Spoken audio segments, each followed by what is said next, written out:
할렐루야. 하나님께서 영광 받으신 줄로 믿습니다. 우리 옆에 계신 분하고 한번 인사하고 안녕하세요, 반갑습니다. 인사 한번 합시다.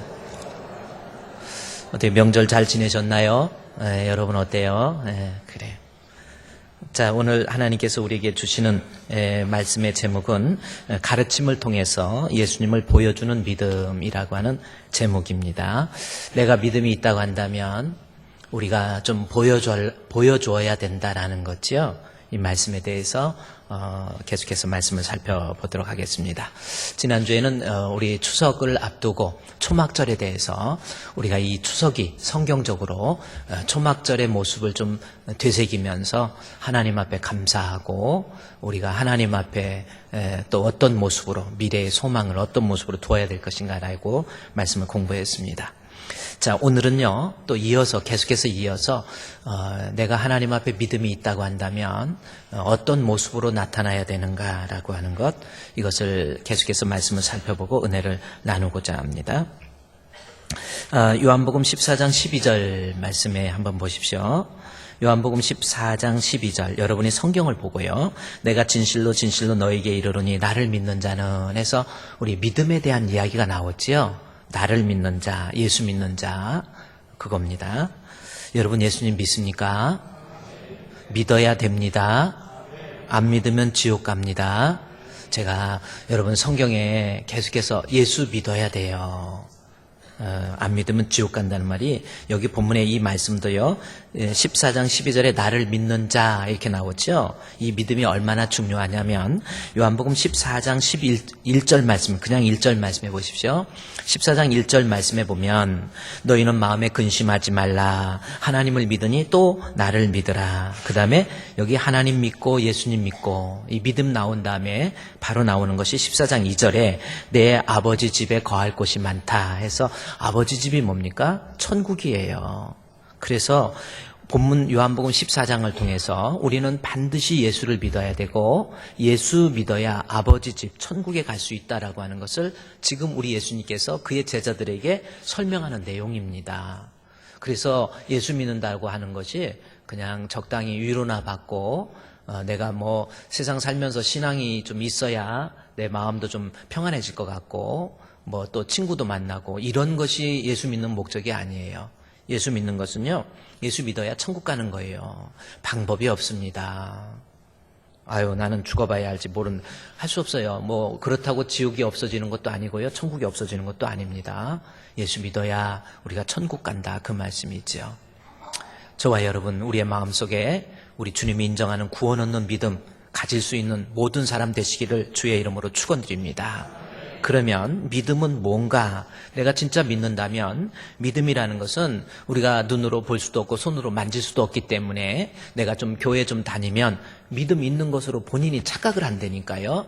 내가 교회에서 무슨 직분을 갖거나 안수집사가 되고 장로 되고 권사 되면 그냥 믿음이 있는 줄 알아요. 그렇지 않습니다. 믿음은 보여줘야 됩니다. 볼 수 없는 믿음을, 눈으로 볼 수 없는 믿음을 볼 수 있도록 만드는 방법이 있다라는 거죠.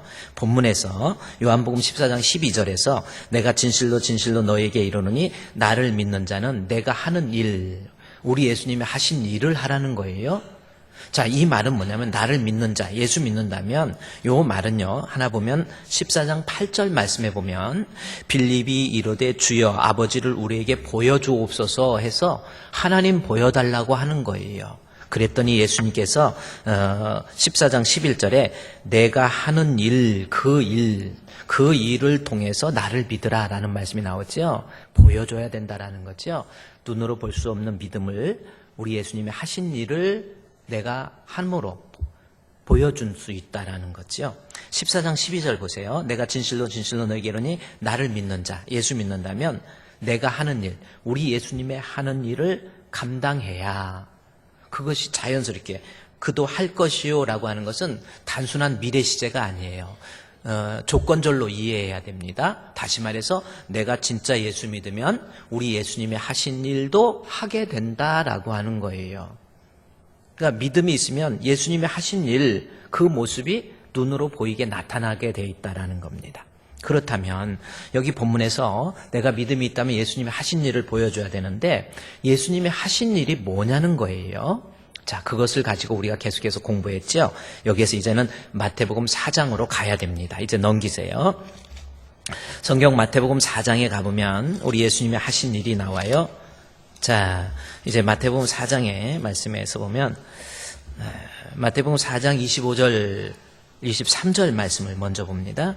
마태복음 4장 23절 말씀에 보면 예수님께서 하신 일이 뭔지 지금 예수님께서 30년의 시간이 지나고 난 다음에 공생애를 시작하는 모습이 23절입니다.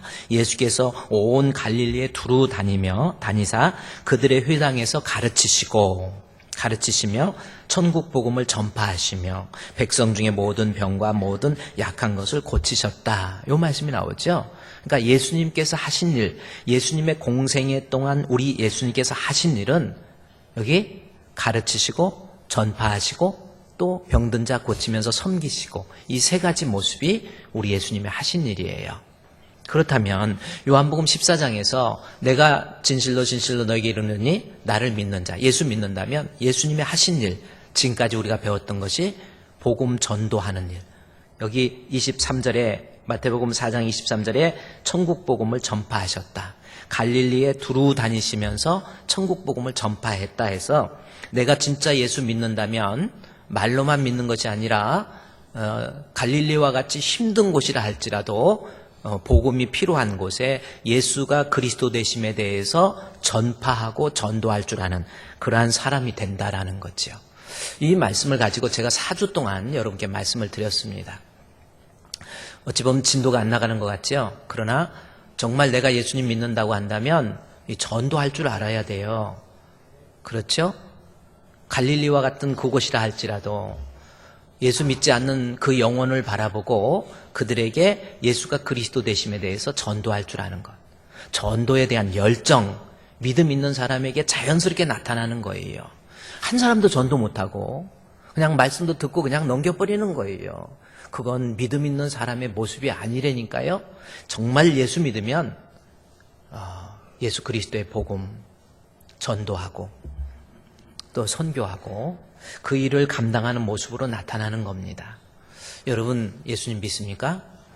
그러면 얼마만큼 전도했습니까? 그것을 통해서 여러분의 믿음을 살펴볼 수 있는 거예요. 나 때문에 교회 다니는 사람이 얼마나 됩니까? 예수 믿지 못하고 교회를 헤매면서 복음에 소외되고 결국 지옥 갈 수밖에 없는 사람이 내가 전도해서 교회 나와서 말씀 듣고 신앙 들어가서 구원받는 사람이 몇 명이나 됩니까? 그러한 복음의 열정, 전도의 열정이 없다고 한다면 믿음 있는 성도의 모습이 아니에요. 목사님이 4주 동안 강조했다고 그래서 그냥 그런가 보다 넘기지 마시고요. 여러분, 이제 이 전도에 대한 내용을 마감하면서 여러분이 생각하는 거, 나도 한 영혼이라도 나 때문에 교회에서 세워지고 나 때문에 이 사람이 예수 믿고 그로 인해서 구원받고 이런 사람이 생기도록 거기에 대한 열정을 가지고 있어야 돼요. 교인들 실족이나 시키고 자기 고집 막 그냥 피우고 그냥 끝까지 자기만 옳다고 생각하고 자기 주장만 하고 말로만 용서하지도 못하고 이래가지고 교인들 떨어뜨리고 그 영혼 죽게 만들고 여러분 그게 하나님 앞에 믿음 있는 사람의 모습이 아니라니까요. 믿음은 그냥 말로만 믿는 거 그거 아니라니까요. 복음 전도의 열정으로 이것이 나타날 수 있다라는 겁니다. 다시 한번 생각해 보십시다. 여러분 하나님 앞에 내 자신을 생각해 보세요. 내가 예수를 믿는다면 주변에 있는 사람, 여러분의 자녀들, 여러분의 형제들, 여러분 주변에 있는 사람, 그런 사람에게 복음을 전도해서 그 사람으로 하여금 예수 믿고 주님 앞에 돌아올 수 있도록 만드는 우리 성도님들이 되셔야 됩니다. 아멘. 전도합시다. 옆에 있는 분에게 한번 인사하면서 우리 모두 전도합시다. 전도합시다. 말로만 그러지 마시고요. 전도합시다. 옛날에는요, 노려보면서, 옆에 있는 사람 노려보면서, 너 전도했니? 그러면 못했어. 그러면 박수 치면서 큰일 났네. 그러기로 했는데, 지금은 좀 쑥스러운 것 같아. 어따 반 말이야. 너 전도했니? 그러니까, 어따 반 말이야. 그러니까, 그랬는데, 예수님이 물어보는 거예요. 그런 의미에서 좀 쑥스러워도 오늘 명절도 지났겠다. 한번 우리 옆에 사람 인사하면서 안녕하세요. 반갑습니다. 인사해보세요. 인사해보세요. 그러면서 노려보면서 너 전도했니? 그러면 못했어. 그러면 큰일 났네. 한번 해. 큰일은 무슨 큰일도 그러지 마시고요. 성경적으로 보면 요한복음 14장에서 구원 얻는 믿음을 가졌다고 한다면 내가 믿는 자는 우리 예수님의 하신 일, 우리 예수님께서 평생 공생애 하시면서 전도하고 다니셨는데 나는 예수 믿는다고 그러면서 전도 한 사람도 안 했다? 이건 문제가 있다니까요. 이건 신앙이 아니라니까요. 자, 두 번째, 오늘 아주 중요한 또 내용을 우리 예수님의 하신 일의 두 번째를 봅시다. 마태복음 4장 23절 말씀해 봅시다. 자, 마태복음 4장 23절에 예수께서 온 갈릴리에 두루 다니사 예수님의 하신 일, 천국 복음 전파하고 그 다음에 그들의 회당에서 가르치시고 이런 말씀이 나오죠. 오늘은 우리 예수님의 가르침에 대해서 말씀을 좀 살펴보고요. 내가 정말 믿음이 있다고 한다면 예수님의 가르침의 내용이 무엇인지를 정확히 알고 나도 사람들을 가르칠 줄 아는 그러한 모습으로 그의 삶이 묻어나야 된다라는 겁니다. 그래서 오늘부터 이제 가르침에 대해서 우리 예수님이 하신 일 가르침에 대해서 말씀을 살펴보고 또 여기에서 이 가르침이라는 것이 너무 중요하거든요. 그래서 제가 이 전도에 대해서 앞으로 돌려놨던 이유가 예수님이 하신 일이 전도를 먼저 했잖아요. 물론 몽골에 선교하고 왔기 때문에 전도도 바꿨지만 사실은 이 가르침이라고 하는 내용이 너무나도 많아요. 그래서 이 가르침, 예수님의 가르침에 대해서 제대로 이해하지 못하면 그 사람은 절대로 복음을 이해한 사람이 아닙니다. 그래서 이게 지금 가르침이 얼마나 중요한 건데요. 오늘 이 가르침에 대해서 살펴보도록 하겠습니다. 자, 그러면 여기 마태복음 4장 24절 이제 성경 보세요. 여기서부터 이제 이 성경, 즉 마태가 이 복음을 통해서 우리에게 말하고자 하는 어떤 신학적 의미를 발견하면서 이 가르침의 의미가 뭔가를 우리가 깨달아야 됩니다. 마태복음 4장 23절에 회당에서 가르쳤다라고 하는 말씀이 나옵니다. 예수님의 가르치심이죠. 뭘 가르쳤을까? 이것도 중요하죠. 예수님이 뭘 가르쳤을까? 뭘 가르쳤습니까? 한번 우리 생각을 해보세요. 예수님이 가르치셨다고 그랬는데 회당에서 가르치셨다.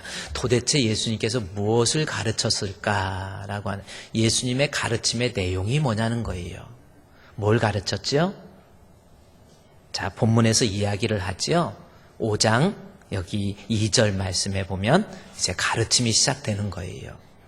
5장 2절 말씀에 입을 열어 가르쳐 이르시되, 자, 요 말씀이 여기 가르쳐라고 하는 거 드디어 예수님께서 공생애를 시작하면서 제자들을 가르쳤다라고 하는 겁니다.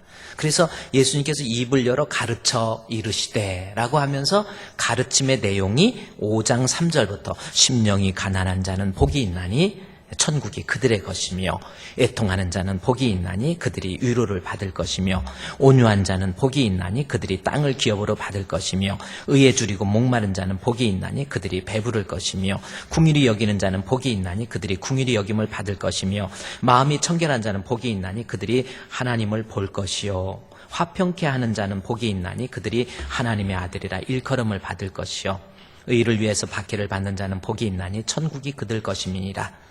뭐 이렇게 해서 예수님의 가르침의 내용이 5장 2절 성경 보세요. 5장 2절에 예수님께서 입을 열어 가르쳐 이르시되 해서 5장 3절부터 예수님의 가르침이 쭉 나와요. 그렇죠? 그런데 이 가르침에 대해서 우리가 너무 많이 배웠어요. 심령이 가난한 자는 복이 있나니 천국이 저희 것이며 막 딸딸딸딸 다 외웠어요. 그런데 예수님의 가르침에 대해서 심령이 가난한 자, 이렇게 심령이 가난해서 하나님 앞에 복을 받아야 된다, 이렇게 가르치다 보니까 마치 예수님의 가르침의 내용은 우리의 인품, 우리의 성격, 우리의 성질 혹은 우리의 인격을 조금 더 고차원적으로 훈련시키기 위한 하나의 교과서 정도로 이해하고 있다라는 겁니다. 그러니까 예수님의 가르침 하니까 우리가 심령이 좀 가난해야지, 애통하는 마음 가져야지, 의에 줄이고 목말아야지, 나도 온유한 자가 되어야지 해서 마치 예수님의 가르침이 윤리적이고 도덕적인 교과서 정도의 수준으로 전락시켜서 예수님의 가르침인가 보다 이렇게 이해를 하고 있다라는 겁니다. 너무나도 큰 오류입니다. 예수님의 가르침, 오늘 여기에서부터 시작되고 있는 5장 2절부터 시작되고 있는 예수님의 가르침에 대해서 제대로 이해하지 못하면 그 사람은 절대로 하나님이 인정하는 하나님의 자녀 될 수 없어요. 단순한 교과서가 아니라니까요. 그러면 예수님의 가르침의 의미가 가지고 있는 신학적 의미가 뭔가를 먼저 알아야 돼요. 그것도 우리 성경을 물론 사복음서 중에서 마가복음이 제일 먼저 기록했다. 제가 여러분께 그랬죠? 사복음서 중에서 마가복음이 제일 먼저 기록한 건 맞습니다. 그런데 마가복음이 제일 먼저 기록했지만 순서적으로 보면은 마태복음을 제일 앞에다 놨어요. 다시 말해서 책을 만드는 데 있어서 제일 앞부분으로 끌어온 겁니다. 여러분, 우리가 책을 읽을 때 저도 이렇게 목회하면서 아는 게 많아야 되잖아요. 솔직히 말해서 목사가 아는 게 많아야 설교할 수 있지. 무식해가지고 뭐 어떻게 하겠어요. 그러면 책을 읽어야 되는데 책을 다 읽을 수가 없어요. 그러면 우리가 그렇죠. 책을 보면 앞부분 좀 읽다가 중간에 좀 스키프하고 넘어갑니다. 그리고 끝부분에 가서 읽어서 이렇게 해요. 대부분 앞부분 중요한 거예요. 그래서 책을 쓰는 사람 입장에서도 앞부분이 대단히 중요한 겁니다. 지금 성경책이라고 하는 이 책을 편집을 하면서 이 성경책을 연도별로 쓴 게 아닙니다. 저자의 의도, 하나님의 의도를 잘 파악해서 이것을 순서적으로 쓴 것이지 시간적 순서에 의해서 기록된 것이 아니에요. 마가복음은 마태복음보다 먼저 기록한 건데 마태복음이 앞에 있어요. 그러면 이 성경책이라고 하는 것을 우리가 이해하는 데 있어서 신약성경에 제일 첫 번째 나오는 첫 부분 마태복음, 그것도 마태복음에서 예수님의 첫 공생애를 시작하는 이 팔복을 나타내는 혹은 산상수훈의 이 내용은 너무나도 중요한 신학적 의미가 있다라는 거예요. 절대로 지금까지 우리가 배웠던 것처럼 이거를 하나의 교과서로 이해하지 마세요. 내가 착하게 살아야지, 선하게 살아야지. 그걸 말하기 위해서 마태가 이걸 쓴 게 아니라니까요. 지금부터 예수님의 가르침이 가지고 있는 신학적 의미는 이거이고 여기에 이것을 통해서 예수님께서 공생애 하시는 사역의 의미가 무엇이고 복음은 무엇이고 율법은 무엇인가를 설명하기 위한 책이 바로 예수님의 가르침이에요.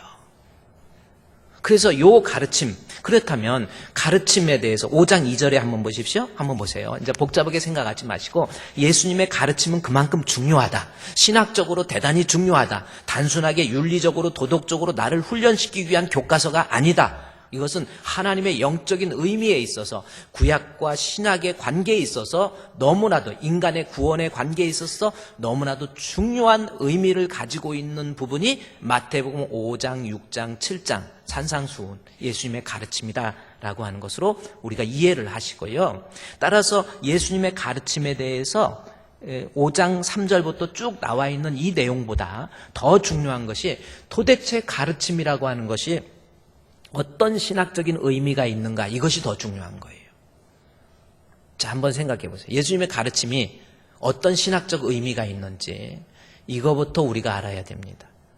자, 그런데 그 예수님의 가르침의 신학적 의미가 본문에 예수님이 가르치기 전에, 자, 성경 보세요. 5장 2절에 입을 열어 가르쳐 이르시되, 그러면서 3절부터는 가르침의 내용이고 5장 2절은 가르쳐 이르시되 하는데 이 가르침에 대한 서론이 5장 1절이에요.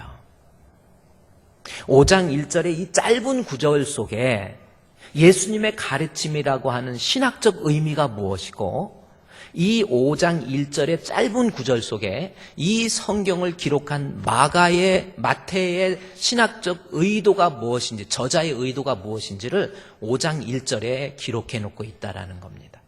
따라서 우리가 신약 성경 앞으로 이해하는 데 있어서 마태복음 5장 1절의 말씀을 이해하지 못하면 뒤에 나와 있는 신학적인 내용, 성경의 내용, 마태복음, 공관복음뿐만 아니라 모든 성경적 내용을 이해하기가 힘들어요. 신약성경 전체의 서론이 마태복음 5장 1절입니다. 그런데 대부분 99% 목사님들이 마태복음 5장 1절의 내용을 그냥 설명하지 않고 그냥 넘어가 버려요. 이것이 비극입니다. 그러면 우리 마태복음 5장 1절, 이제 성경 마태복음 5장 1절을 이제 띄워주시고 한번 마태복음 5장 1절에 보십시오.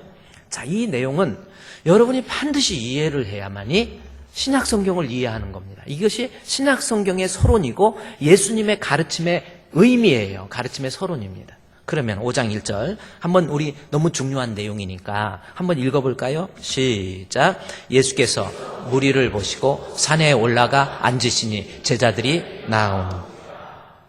자, 이게 신학적인 의미가 다 들어있는 거예요. 이 본문 한 내용을 가지고 마태복음 5장 1절을 가지고 앞으로 3주를 공부해야 해석되어질 수 있는 내용입니다. 예수께서 무리를 보시고 산에 올라가 앉으시니 제자들이 나온지라. 너무 중요한 거예요. 한 구절, 한 단어를 뺄 수가 없다니까요. 예수께서, 그 다음에 뭐예요? 무리를, 그 다음에 뭐예요? 보시고, 그 다음에 어떻게? 산에 올라가, 그 다음에 뭐예요? 앉으시니, 그 다음에 뭐예요? 제자들이. 이 내용 한 구절에 기가 막히게 내용을 마태가 이 앞으로 예수님이 어떤 분이시고 앞으로 시작될 복음이 무엇인가를 이 한 구절 속에 다 집어넣어놨어요. 저도 이 말씀을 보면서 정말 깜짝 놀란 거예요. 제가 지금부터 이 본문에 대해서 해석을 하는 것은 마틴 로이드 존슨이 쓴 책, 물론 산상수훈, 마태 로이드 존슨의 산상수훈이라는 책입니다. 그런데 이것이 번역된 것도 있고 또 이 산상수훈에 대해서 번역되지 않은 책도 있어요. 마틴 로이드 존슨이 영국 사람인데 이 사람이 원래 의사예요. 그런데 상당히 어려운 단어를 많이 써요. 그러다 보니까 해석상의 문제도 많이 있습니다. 그런데 오늘 마태복음 5장 1절 지우지 마요. 저건 너무 중요하니까 아주 건조가 있지 지우지 마세요. 그런 의미에서 또 지울지 모르니까 한번 같이 읽읍시다. 시작.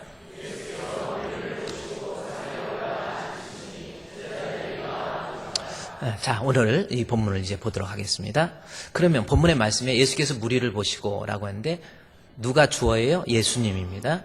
그러니까 예수님께서 지금부터 공생애를 시작하시는데 예수님이 주인이에요. 자, 예수님께서 하신 일이에요. 그런데 그 다음에 보면 예수님께서, 그러니까 이제 우리가 예수님에 대해서 알려면 예수님이 하신 일, 이 가르치심이 어떤 의미인가를 알아야 됩니다. 예수께서 그 다음에 뭐라고 그랬어요?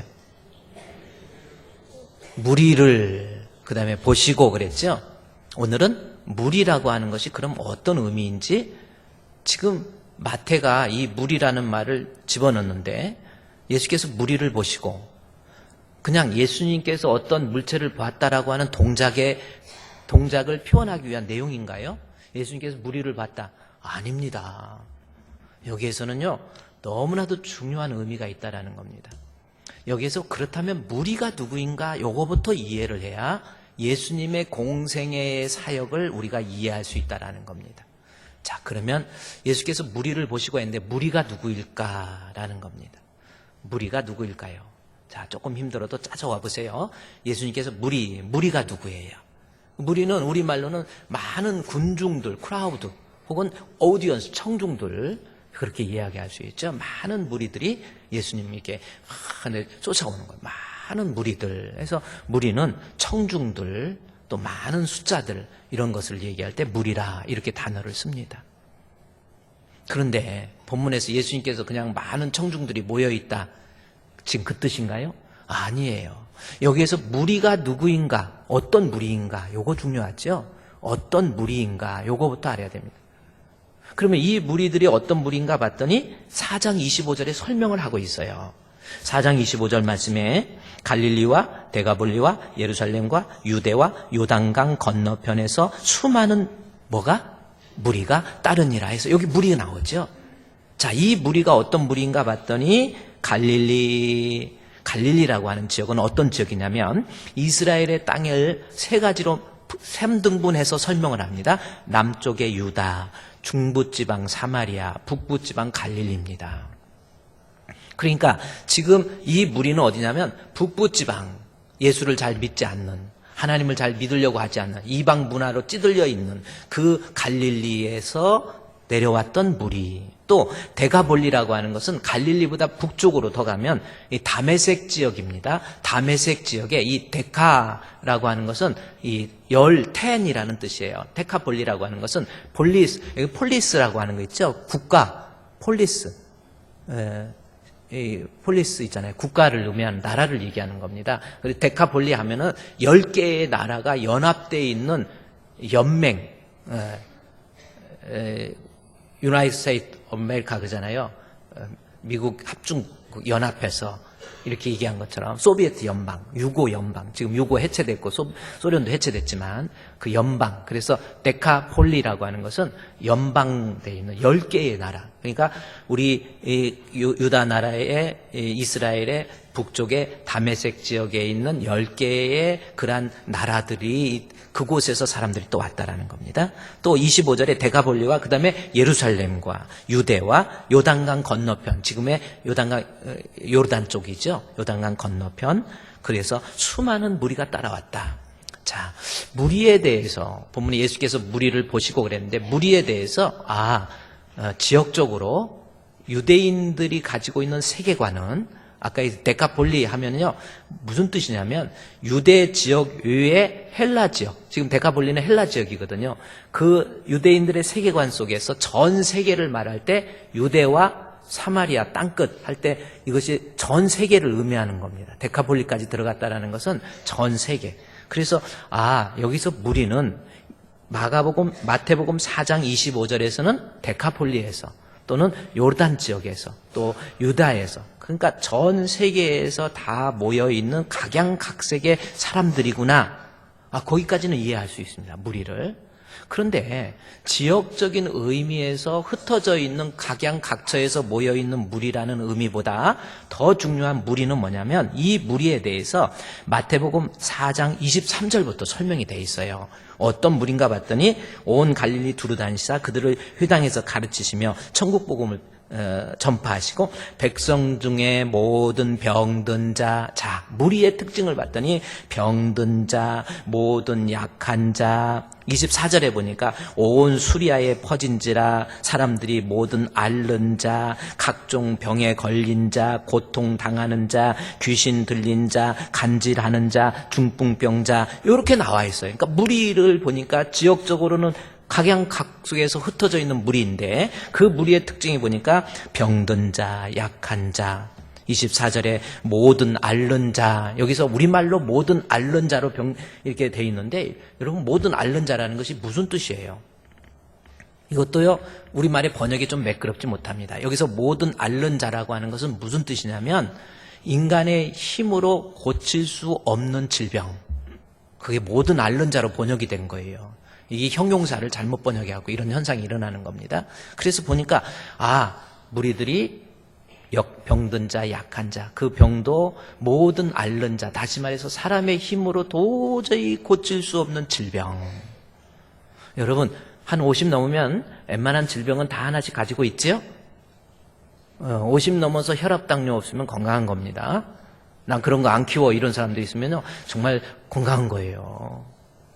그리고 50 넘어서 다 각색 머리끝부터 발끝까지 병 없는 게 없어요. 다 인간은 머리끝부터 머리에 무슨 병? 빠지는 병. 저는 머리가 잘 안 빠져. 그래 안 빠져가지고 이렇게. 그래서 많은 사람으로부터 부러움을 사고 있는데 이 머리가 빠져요. 자, 머리 빠지는 병부터 발가락에 발톱 무좀까지. 사람이 병 없는 게 없어요. 근데 고칠 수 있는 것도 있지만 고칠 수 없는 질병. 그래서 여기 보면은 모든 앓는 자라고 하는 것이 고칠 수 없는 질병이라고 그래서 난치병, 고칠 수 없는 병, 그걸 의미하는 것이 아니라 이 모든 앓는 자라고 하는 이 단어를 통해서 이 질병은 내가 연약해서 약해서 병들어서 생기는 이 질병, 이것은 어떤 의미냐면요, 바로 하나님과의 관계의 단절로 인해서 인간이 겪게 될 모든 질병들을 얘기하는 거예요. 그래서 모든 앓는 자, 각종 병에 걸린 자, 고통당하는 자, 귀신 들린 자, 간질하는 자. 간질도 이때는 이게 하나님 앞에 뭐 버림받은 그러한, 그래서 육신적으로 고칠 수 없고 영적으로 고칠 수 없고 영적으로 약하고 질병, 병든 거, 고통스러운 거, 이런 모습들의 병이 다, 그러니까 무리들의 특징을 지금 마태는 이야기하면서 예수님께서 무리를 보시고 그랬는데 그 무리는 하나님과의 단절이에요. 이것은 무엇을 의미하는 겁니까? 지금 마태복음 제일 첫 번째 예수님의 사역을 통해서 마태복음 5장의 첫 번째 사역이 창세기 1장에 나와 있는 하나님의 창조 사역과 비교를 하면서 하나님의 창조 사역이 죄로 인해서 단절되고 그로 인해서 파괴된 인간을 예수 그리스도에 의해서, 우리 예수님의 사역에 의해서 다시 창세기 1장의 창조 사역이 예수 그리스도로 인한 재창조 사역이다라고 하는 것을 지금 마태가 우리에게 웅변적으로 이야기하고 있는 내용이라는 겁니다. 그러니까 단순한 무리의 의미가 아니라니까요. 뭐예요? 여러분, 각색 질병, 모든 앓는 자, 병든 자, 약한 자, 그 다음에 간질, 중풍병, 이 모든 것은 뭐예요? 결국은 인간이, 원래 인간의 모습은 어떤 모습이었습니까? 아프지 않고 병들지 않고 고통스럽지 않았고 결핍이 없었고 부족이 없었고 약하지 않았으며 하나님이 함께함으로 늘 복된 인간의 존재였어요. 그러나 이 존재가 죄가 들어와서, 마귀가 들어와서 결국 하나님과 단절로 인해서 결핍이 생기기 시작하고 아픔이 시작되고 고통이 시작되고 질병이 시작되고 눈물이 시작되고 이러한 모습. 그래서 이 무리라고 하는 것은 어떤 무리냐면 하나님과 단절된 인간. 그래서 그로 인해서 약하고 병들고 결핍이 있고 고난스럽고, 이것이 인간의 질병으로 고칠 수 있는, 인간의 의학으로 고칠 수 있는 것이 아니라는 겁니다. 이 질병은 죄로 인해서, 다시 말해서 하나님과의 단절로 인한 인간에게 생기게 되는 연약함과 나약함과 결핍, 고통, 슬픔, 좌절, 절망. 지금 무리들이 예수님 앞에 있는 무리들의 특징을 본문에서 이야기해주고 있다라는 겁니다. 그래서 창세기 1장에서 창조된 인간이 죄로 인해서 하나님의 형상이 파괴되고 그로 인해서 연약해지고 나약해진 인간의 모습, 그 무리들이 예수님 앞에 온 거예요. 그랬더니 다시 마태복음 5장 1절 보세요. 예수께서 이제 무리가 어떤 무리인지 알았죠? 하나님과 단절로 인해서 생기게 된 나약한 인간의 모습, 죄 때문에 하나님과의 원수된 모습으로 인해서 생기게 된 이러한 모습들을 예수님이 뭐 했다고 그랬어요? 무리를 뭐하고? 보시고 그랬죠? 따라서 무리는 창세기에 나와 있는 원래 인간의 창조의 모습에서 죄로 인해서 단절됐다라는 겁니다. 그것을 예수님이 뭐 했다고 그랬어요? 보시고. 자, 이 보시고라고 하는 것, 이것 또한 너무나도 중요한 단어입니다. 예수님이 그 무리를 보았다. 그러면 여러분은 어떤 의미입니까? 내가 무리를 보았다. 그러면 보는 거죠. 여러분 보입니까 제가? 보이죠? 뵈는 게 없어요? 보이죠? 자, 그러면 사람이 본다라고 할 때 어떠한 사물을 빛의 반사에 의해서, 빛의 반사가 없으면 안 보이잖아요. 빛의 반사에 의해서 그 물체를 망막이라고 하는 감각기관을 통해서 내 뇌로 들어와서 인식을 하잖아. 그것을 본다. 그렇게 얘기해요. 영어로 보면 그냥 단순하게 감각적으로 보는 거, see. 이렇게 얘기하죠. see, 보는 거예요. 그런데 본문에서는 그렇게 감각적으로 예수님이 그 무리를 보았다라고 하는 예수님의 행동을 그려놓는 그림이 아니라니까요. 여기서 보았다라고 하는 것은, 여러분 영어로 예를 들어 see라는 단어도 있지만 look at 하면은 집중해서 보는 거죠. look at 하면 집중해서 보는 거고, see는 그냥 보이는 걸 어떡해요? 이게 보이는 거고, look at 하면은 집중해서 보는 거고. 그런데 그 개념을 뛰어넘어요. 여기서 본다라고 하는 것은 헬라어로 블레포라고 하는 단어입니다. 한번 읽어볼까요? 블레포. 이게 본다라고 하는 단어입니다. 그렇죠? 이게 예수님이 블레포, 본다, 이런 뜻이에요. 그런데 여기서 본다라는 것은 그냥 물체를, 사물을 그냥 직시해서 감각적으로 본다 의미가 아니고 긍휼의 마음으로, 체휼의 마음으로, 불쌍히 여기는 마음으로 그를 바라봤다, 그 뜻이에요. 예수님의 시각을 이해해야 될 단어라는 겁니다. 그러니까 우리 예수님께서 죄로 인해서 단절된, 그로 인해서 연약해지고 나약해지고 병들고 아프고 이러한 무리들을 예수님이 어떻게 본 거예요? 그냥 감각적으로 본 것이 아니라 불쌍히 여기는 마음. 다른 성경에서는 어떻게 하냐면 창자가 뜯어지는 듯한 아픔을 가지고 그 무리를 바라본 거예요. 죄로 인해서, 하나님과의 단절로 인해서 그야말로 비참해지고 연약해지고 나약해진 그 인간들, 그 영혼 없는 그 인간들, 그 사람들을 우리 예수님이 불쌍히 여기는 마음 가지고 바라봤다라는 거예요. 여러분은 세상을 어떻게 바라봅니까? 우리 예수님의 시선이 우리에게도 있어야 돼요. 아름다운 것만 보고, 어머 저 집은 정말 얼마나 좋을까, 저렇게 돈이 많은데 얼마나 행복할까, 그런 것만 보이고, 그래요. 우리 애들 뭐 좋은 직장 들어가고 좋은 학교 들어가면 뭐 그런 것만 보이고, 이 아이가 하나님과의 단절로 인해서 하나님 앞에 비참해져 있는 그 영혼이 보입니까? 이 땅의 황무함이 보입니까? 예수님의 시각은 분명히 달랐어요. 제가 결혼해서 30년 만에, 29년 만에 처음으로 명절날 부모님하고 떨어져서 명절을 보낸 것 같아요. 근데 이번에 또 그런저런 이유도 있고 그래서 제가 우리 가족과 함께 제주도를 찾았습니다. 환상의 섬 제주도. 야, 제주 아일랜드 정말 제주도 좋아요. 어떻게 그렇게 만들어졌을까? 정말 제주도 좋아요. 그래서 제주도 좋아요가 나왔나 봐. 저 사람 참 제주도 좋아 그랬는데 그 제주도가 정말 좋더라고요.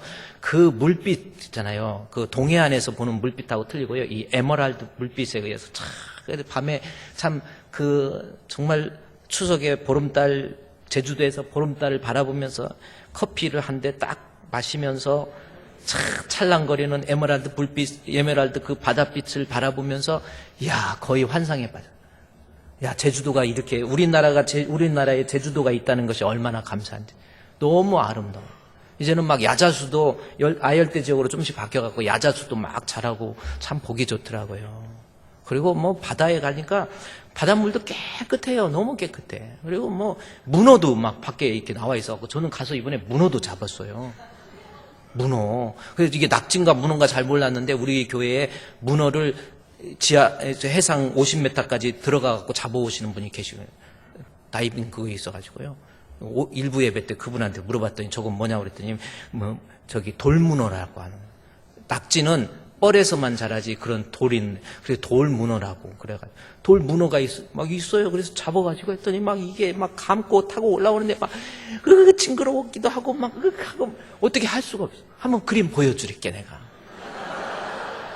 저기 바닷가에 문어가 있다니까.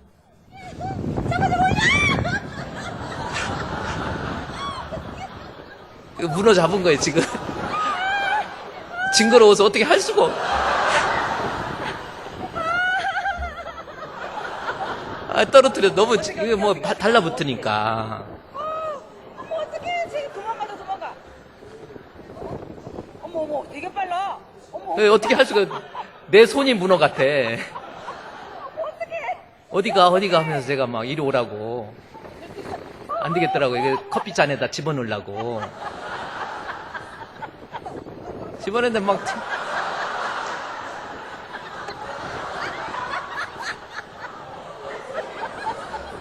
도망갔어요.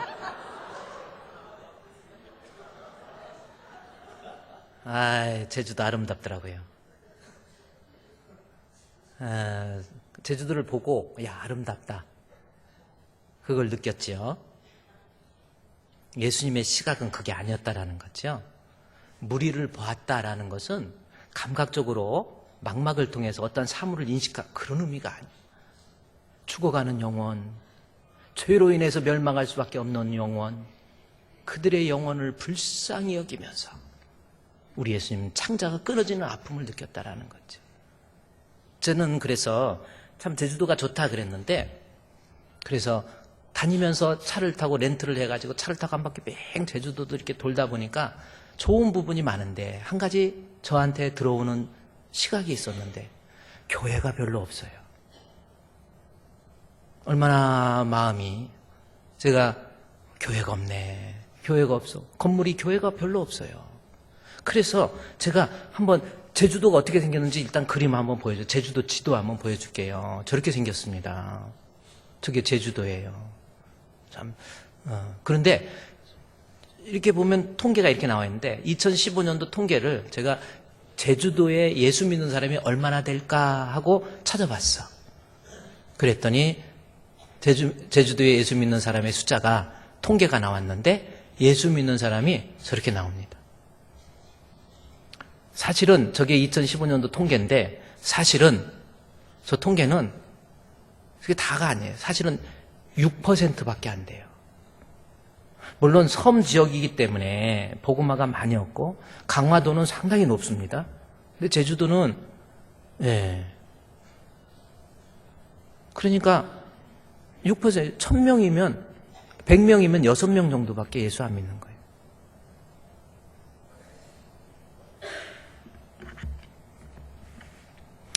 우리 예수님이 바라본 시각이 그거예요. 제주도 아름답다. 어머 저 사람 아름답다. 어머 저 집은 너무 좋아. 얼마나 돈 있으니까 좋을까. 아니 그런 거 말고 하나님을 믿지 않음으로 인해서 죄로 인해서 단절된 그 영혼이 병들고 약하고 연약하고 죽을 수밖에 없는 그들의 형편을 바라볼 줄 아는 영안이 있어야 돼요. 여러분의 시각은 어떻습니까? 죽어가는 영혼이 보입니까? 그래요. 해외여행을 갔다고 해보십시오. 말레이시아나 태국이나 베트남 뭐 이런 동남아시아 지역이나 아니면 몽골이나 이런 데 가서 몽골의 그 초원 참 아름답다. 정말 몽골에 가도 끝이 없는 그 징기스칸이 다니던 초원 참. 그래 그 초원을 보고 노래를 불렀던 저 푸른 초원 위에 그림 같은 집을 짓고 사랑하는 님과 함께 한 500년 살고 싶어. 멋쟁이 높은 빌딩 우셔대지만 반딧불 초가집도 님과 함께면 나는 좋아 님과 함께면 님과 함께 같이 산다면. 그렇게 노래하는 것도 좋지만 그 초원 위에 복음을 없이 말씀이 없이 그리스도가 없이 믿음 없이 인간의 나약함, 인간의 병듦, 인간의 연약함을 바라보고 창자가 끊어지는 듯한 아픔을 느끼신 주님의 시선을 여러분이 가져야 돼요. 여러분의 시각은 어떤 시각입니까? 정말 예수를 내가 믿는다고 한다면 예수님이 하신 일, 가르치시는 사역이잖아요. 그래, 가르치기 위해서 우리 예수님 죄로 인해서 창세기에 원래의 인간, 복된 인간, 파괴됨으로 말미암아 죄로 인해서 하나님 앞에 아프고 병들고 죽어갈 수밖에 없는 그들의 영혼을 놓고 그들의 가슴 품어가면서 기도하고 연약해하는 그들을 품을 수 있는, 그리고 그들이 그리스도로 인해서 예수 그리스도를 통해서 오늘 본문에서 지금 마태복음 5장에서 말하는 것이 무엇입니까? 죄로 인해서 멸망할 수밖에 없는 인간, 연약해질 수밖에 없는 인간, 이 인간들이 예수 그리스도를 믿는 믿음을 통해서 하나님의 장차 도래할 하나님의 나라는 무엇입니까? 천국에서 우리 주님과 함께 영생 복락을 누림으로 눈물도 없고 아픔도 없고 슬픔도 없고 좌절하는 것, 절망하는 것 없는 우리 주님과 함께 행복하게 누리게 될 저 천국을 바라보면서 죽어가는 영혼을 내가 바라볼 줄 아는 눈이 있어야지요. 맨날 세상적인 것만 생각하고 그저 돈 그래 많이 벌었습니까? 부자 됐습니까? 한번 생각해 보십시오. 우리 아이들도 마찬가지예요. 그저 너 공부해라, 너 잘되라, 너 줄세해라. 아니에요. 이 아이의 마음속에 예수 없잖아요. 하나님과 단절로 인해서 죽어가고 있는 그 영혼, 지옥 가고 있는 그 영혼을 바라볼 줄 아는 물레포, 그걸 바라볼 수 있는 시각이 있어야지요. 예수님의 산상수훈을 통해서 지금 예수님께서 예수 그리스도를 통한 재창조의 사역, 그것이 마태복음 5장 1절이라니까요. 무리들이 죄로 인해서 죽을 수밖에 없는 그 무리들을 우리 예수님이 보시고 드디어 가르치신 거예요. 천국이 무엇이고 예수가 무엇이고 지옥이 무엇이고 구원이 무엇인가를 가르쳤다라는 겁니다. 여러분은 주변에 예수 믿지 않고 그래요, 지나가고 있는 사람들 뭘 보고 계십니까? 도시의 화려한 네온 사인 밑에 윌리엄 부스는 뉴욕 거리의 화려한 네온 사인 밑에서 죽어가고 있는 영혼, 방탕과 음행과 타락으로 인해서, 하나님 단절로 인해서 죽어가고 있는 영혼을 바라보고 그들을 구원하기 위한 구세군을 만들잖아요. 우리에게는 뭐가 있습니까? 한번 생각해 보세요. 이 주변에 예수 믿지 않고 그저 똑같이 살아있는 것처럼 보여요. 먹기도 하고 마시기도 하고. 그러나 우리 예수님이 본 시각은 달랐어요. 하나님과의 단절로 인해서, 주님을 알지 못함으로 인해서 그들 가운데 찾아온 깊은 공허함과 절망과 병듦과 약함과 부족함과 죄악스러운 모습들을 바라보시고 우리 예수님이 블레포, 뼈가 창자가 뜯어지는 듯한 아픔을 느끼면서 그들을 가르치기 시작했다라는 거예요. 여러분의 시각 이제 달라져야 됩니다. 저는요, 이게 찬양을 좀 잘했으면 좋겠는데 찬양 못해서 그렇지, 찬양의 가사에 오늘도 우리 이 헌금송 할 때 정말 얼마나 은혜를 받았는지. 뭐 이거 이 바가지 갖고 와서 이렇게 해서 이게 뭐냐면 이게 지금 물소리 내는 거예요. 파도 소리 맞죠? 파도 소리 쭉 내면서 그 가사 한번 했으면 좋겠어. 정말 너무너무 좋은 거. 다시 한번 할 수 있나요? 도저히 못하죠? 여러분, 이제 보는 눈이 달라야 됩니다. 우리 예수님의 눈을 가집시다. 이 땅의 황무함을 보소서, 하늘의 하나님. 여러분, 이 땅의 황무함, 아버지의 심정, 자비와 긍휼의 마음 가지고 세상을 바라보는 거예요. 아, 주여, 나로 하여금 주께로 인도하는 평화의 도구로 나를 사용해 주옵소서. 그것이 우리 예수님이 가진, 그래서 마태복음 5장 1절은 결국은 예수께서 무리를 보시고, 무리는 뭡니까? 병들었다, 이 병자 치료했다, 그거 아니에요. 성경에서 나오는 거. 안진뱅이 일으키시고 혈류병 고치시고 물고기 2마리와 보리떡 5개를 5,000명을 먹여서, 거기에서 말하고자 하는 의도는 뭡니까? 예수님이 능력 있다, 기적 있다, 그러므로 예수님 능력을 의지해서 기도하면 병이 낫는다, 그거 아니에요. 문제는 뭡니까?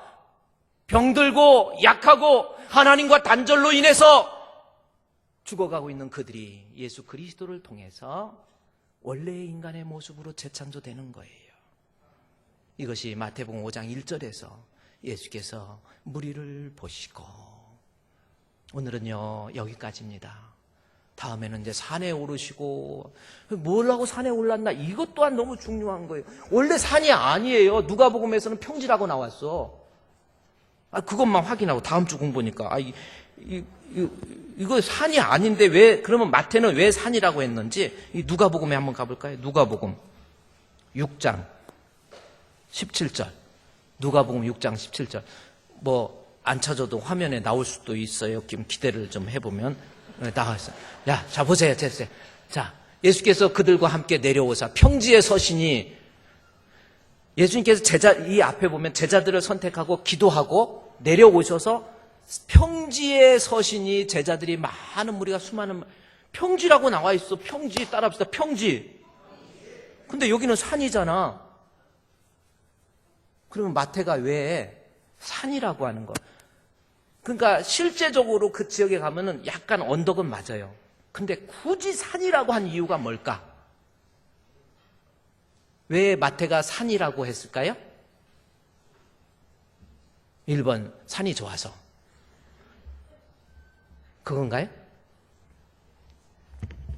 이것은요, 너무나도 중요한 마태의 의도가 있습니다. 구약의 율법이 시내산에서 내려왔잖아요. 모세가 교육했지만 실패했어요.